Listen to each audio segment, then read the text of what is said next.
میں ہو، لوگوں کی نگاہوں کے سامنے ہو، محفل میں ہو، یا لوگوں کی نگاہوں سے دور کسی جگہ وہ اکیلا ہو، تنہائی میں ہو، کہ جہاں کوئی اسے دیکھنے والا نہیں ہے مگر یہ احساس اس کے دل میں جا گزی ہو کہ اور کوئی دیکھے یا نہ دیکھے مگر یہ کہ یقیناً یقیناً اللہ مجھے دیکھ رہا ہے۔ پہلی بات تو یہ بتائی،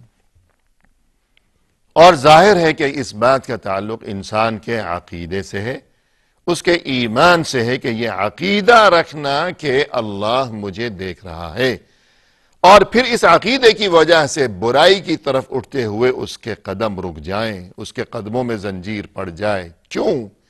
اس لیے کہ عقیدہ یہ ہے کہ اللہ مجھے دیکھ رہا ہے۔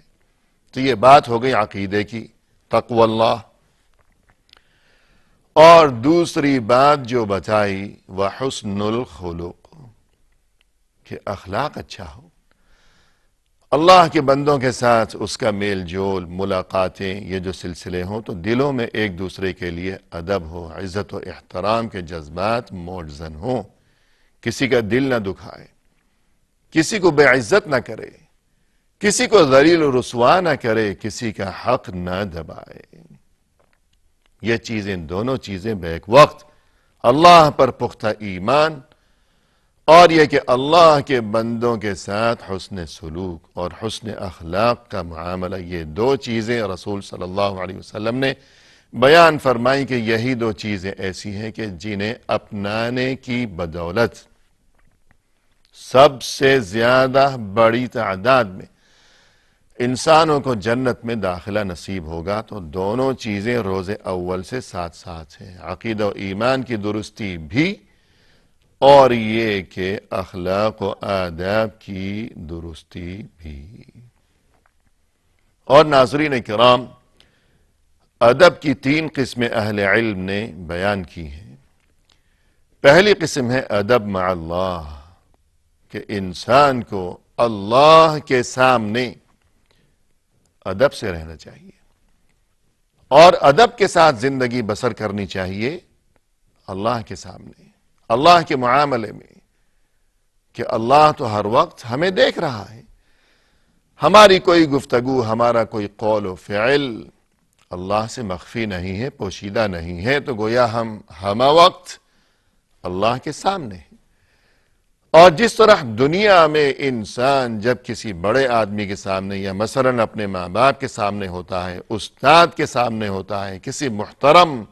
شخصیت کے سامنے ہوتا ہے، تو وہ ادب کا خاص خیال رکھتا ہے، کسی برائی کا ارتکاب کرتے ہوئے اسے شرم محسوس ہوتی ہے۔ تو اسی طرح اللہ کے سامنے ہم با ادب رہیں اور با ادب زندگی بسر کریں، کہ ہمیں اللہ سے شرم آنی چاہیے، اللہ کی نافرمانی کا ارتکاب کرتے ہوئے اور کسی برائی کا ارتکاب کرتے ہوئے ہمیں شرم آنی چاہیے، اللہ سے ہم شرم محسوس کریں، اور یہ سوچیں کہ اللہ ہمیں دیکھ رہا ہے، لہذا ہمیں شرم آنی چاہیے، اور یہ کہ اللہ نے ہمارے لیے جو احکام نازل فرمائے ہیں ہم ان کی پابندی کیا کریں، اور جن باتوں سے اور جن کاموں سے اللہ نے ہمیں منع فرمایا ہے ہم ان سے دور رہا کریں۔ تو یہ مطلب ہے اس چیز کا کہ ادب مع اللہ، کہ سب سے پہلا ادب وہ ہے، ادب کا سب سے بلند ترین اور اہم ترین مرتبہ یہ ہے کہ ہم اللہ کے ساتھ مؤدب ہوں، با ادب ہوں، کہ ہمیں اس کی نافرمانی کرتے ہوئے شرم محسوس ہونی چاہیے۔ اور ادب کا دوسرا درجہ ہے یا دوسری قسم ہے ادب مع الرسول صلی اللہ علیہ وسلم، کہ ہم اللہ کے رسول صلی اللہ علیہ وسلم کے ساتھ با ادب زندگی گزاریں۔ اس کا کیا مطلب ہے؟ اس کا مطلب یہ ہے کہ رسول اللہ صلی اللہ علیہ وسلم اللہ کے حکم سے اور اللہ کی طرف سے جو کتاب لائے، جو دین لائے، جو شریعت لائے، اور یہ کہ آپ صلی اللہ علیہ وسلم نے امت کو اور ہم سب کو جو تعلیمات دی ہیں ہم ان تعلیمات کو اپنائیں، اور اپنی روزمرہ کی زندگی میں ان تعلیمات کو جاری و ساری کریں، نافذ کریں، اور یہ کہ رسول اللہ صلی اللہ علیہ وسلم کی سنت کا اتباع کریں، آپ صلی اللہ علیہ وسلم کی احادیث مبارکہ کو پڑھیں سمجھیں اور پھر ان پر عمل کی مخلصانہ کوشش کریں،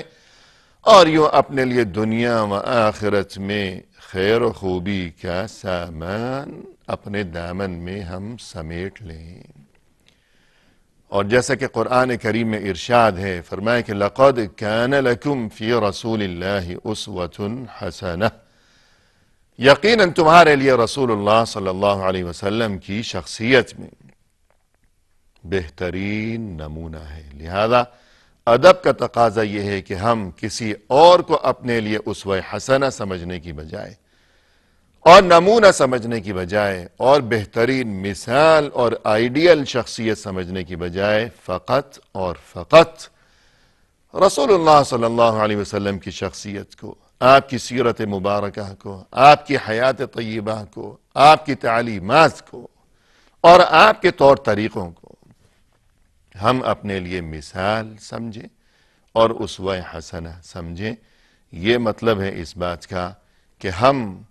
اللہ کے ساتھ با ادب ہونے کے علاوہ مزید یہ کہ رسول اللہ صلی اللہ علیہ وسلم کے ساتھ بھی با ادب ہو کر زندگی بسر کیا کریں۔ اور ان دونوں درجات کے بعد ادب کا تیسرا درجہ ہے ادب مع الناس، کہ لوگوں کے ساتھ ہم با ادب زندگی بسر کریں، بے ادبی کا مظاہرہ نہ کیا کریں، کہ اللہ کی مخلوق، اللہ کے بندے، معاشرے میں جو جتنے بھی افراد ہیں، انسان ہیں، لوگ ہیں، ان کے ساتھ معاملات، ان کے ساتھ نشست و برخاست، ان کے ساتھ لین دین، ان تمام معاملات میں لوگوں کے ساتھ آپس میں جب ہم معاملہ کریں تو وہ ادب پر مبنی ہو، کہ دلوں میں ایک دوسرے کے لیے عزت و احترام ہو اور مخاطب کو یوں محسوس ہو کہ یہ میرے ساتھ کس قدر ادب سے گفتگو کر رہا ہے، اور میرے ساتھ اس کے جو معاملات ہیں کس قدر وہ ادب پر مبنی ہیں، یہ کتنا مؤدب انسان ہے، با ادب اور مہذب و مثقف، اس کا سلیقہ دیکھو۔ ایسا نہ ہو کہ بے ادبی ہم کیا کریں دوسروں کے ساتھ۔ تو یہ تین قسمیں ہیں ادب کی، یا تین درجات ہیں، اور جب یہ ادب مع الناس یعنی لوگوں کے ساتھ اٹھتے بیٹھتے معاملات کرتے ہوئے روزمرہ کی زندگی میں بھی ہمیں با ادب رہنا چاہیے، تو لوگوں میں سب سے بڑا اور سب سے پہلا مقام و مرتبہ ہے والدین کا۔ انسان کے جو والدین ہیں، اس کے جو ماں باپ ہیں، تمام انسانی دنیا میں اور تمام انسانی معاشرے میں سب سے پہلا اور سب سے بڑا مقام و مرتبہ ہے والدین کا۔ لہذا یہی وجہ ہے کہ امام بخاری رحمہ اللہ نے اپنی اس کتاب الادب المفرد میں سب سے پہلے والدین کا تذکرہ کیا ہے، اور سب سے پہلا جو باب رکھا ہے یا ترجمہ رکھا ہے، کہ یہاں علم حدیث کی اصطلاح میں باب کے لیے ترجمہ یہ لفظ بھی استعمال کیا جاتا ہے، کہ یہ باب، یہ باب، یہ باب، اور اسی طرح ترجمہ بھی کہا جاتا ہے کہ یہ ترجمہ، یہ ترجمہ۔ لہذا امام بخاری رحمہ اللہ نے اس کتاب میں یعنی الادب المفرد میں ابتدا کی ہے کتاب کی، والدین کے ساتھ انسان کو با ادب رہنا چاہیے، اس چیز سے ابتدا کی ہے، کیونکہ تمام معاشرے میں سب سے بڑا اور سب سے پہلا مقام و مرتبہ والدین ہی کو حاصل ہے۔ تو آئیے ناظرین، ہم اس کتاب کا آغاز کرتے ہیں۔ سب سے پہلا یہ باب ہے، فرماتے ہیں امام بخاری رحمہ اللہ، باب قوله تعالی وَوَصَّيْنَا الْإِنسَانَ بِوَالِدَيْهِ حُسْنًا، کہ اللہ سبحانہ وتعالی نے یہ ارشاد فرمایا ہے قرآن کریم میں کہ ہم نے انسان کو اس بات کی وصیت کی ہے، وصیت کے معنی نہایت تاکید کے ساتھ اور بڑی اہمیت کے ساتھ کسی بات کا حکم دینا۔ تو انسان کو یہ حکم دیا گیا ہے اللہ کی طرف سے، اور نہ صرف یہ کہ حکم دیا گیا ہے بلکہ بڑی ہی اہمیت اور بہت زیادہ تاکید کے ساتھ بہت زور دے کر یہ حکم دیا گیا ہے اللہ کی طرف سے ہر انسان کو۔ کیا حکم دیا گیا ہے؟ بِوَالِدَيْهِ حُسْنًا، کہ وہ ہمیشہ ہی اپنے والدین کے ساتھ، اپنے ماں باپ کے ساتھ حسن سلوک کا معاملہ کیا کرے، والدین کے ساتھ اچھا سلوک کیا کرے۔ اور جیسا کہ قرآن کریم میں متعدد مقامات پر اس کے علاوہ بھی، کہ یہ جو آیت ہے یہ سورہ عنکبوت میں ہے، اس کے علاوہ بھی متعدد مقامات پر ایسا ہی حکم دیا گیا ہے اللہ سبحانہ وتعالی کی طرف سے۔ اور بالخصوص یہ دو مقامات یعنی سورہ عنکبوت اور اسی طرح سورہ لقمان، یہاں ان دو مقامات پر جہاں والدین کے ساتھ حسن سلوک کا حکم دیا گیا ہے، تو آگے ایک حکم اور بھی ہے، یا یہ کہ آگے اس سلسلے میں یا اس سے متعلق مزید کچھ تفصیل اور بھی ہے۔ وہ تفصیل یہ ہے اسی سے متعلق کہ اگر تمہارے والدین تمہیں اللہ کے ساتھ شرک کرنے پر مجبور کریں، تب ان کی یہ بات تسلیم نہ کرو، مگر یہ کہ اس کے باوجود تم ان کے ساتھ حسن سلوک کا معاملہ ہی کرتے رہو۔ وَإِن جَاهَدَاكَ لِتُشْرِكَ بِي مَا لَيْسَ لَكَ بِهِ عِلْمٌ فَلَا تُطِعْهُمَا، یہاں سورہ عنکبوت میں اس آیت کے بعد، جبکہ سورہ لقمان میں وَوَصَّيْنَا الْإِنسَانَ بِوَالِدَيْهِ پھر آگے مزید کچھ اسی سے متعلق باتیں ہیں۔ پھر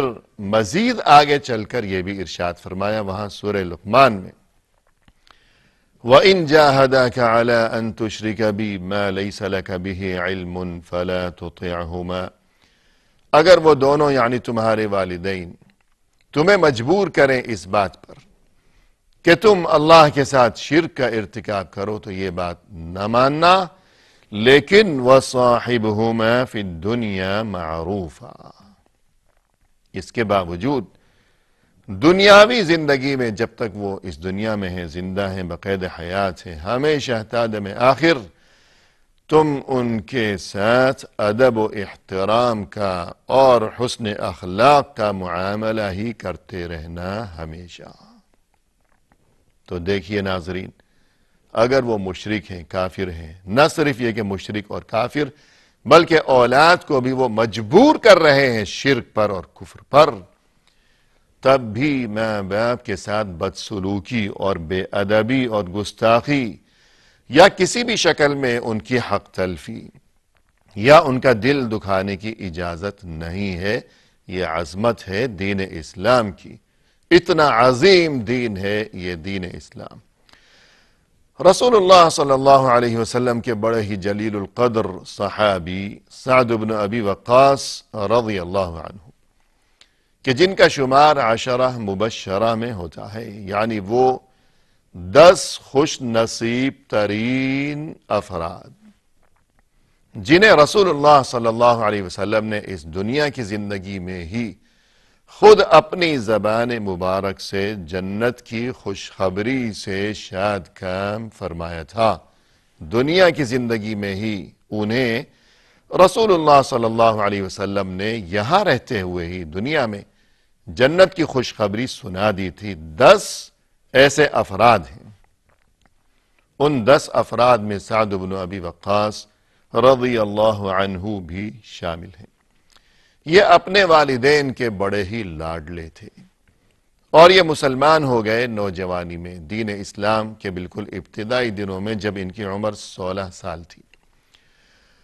اور ان کی ماں ان کے قبول اسلام کی وجہ سے سخت خفا ہو گئی، بہت زیادہ ناراض ہو گئی، اس لیے کہ وہ مشرک تھی، اور اس نے انہیں مجبور کیا کہ دین اسلام چھوڑ دو، برگشتہ ہو جاؤ۔ اور پھر یہ معاملہ طول پکڑتا چلا گیا۔ اس سلسلے میں آگے کیا صورتحال پیش آئی، پھر اللہ سبحانہ وتعالی کی طرف سے یہ آیات جو نازل ہوئیں، ان کا سعد بن ابی وقاص رضی اللہ عنہ اور ان کی ماں کے ساتھ کیا تعلق ہے، پھر انجام اور نتیجہ، پھر ہمارے لیے اس میں کیا درس اور کیا عبرت اور کیا سبق پوشیدہ ہے، اور یہ کہ ان باتوں کا اس کتاب سے کیا تعلق ہے، یہ گفتگو لیے ہوئے انشاءاللہ آئندہ ملاقات کے موقع پر حاضر خدمت ہوں گے۔ اس وقت تک کے لیے اجازت دیجیے۔ وآخر دعوانا ان الحمد للہ رب العالمین۔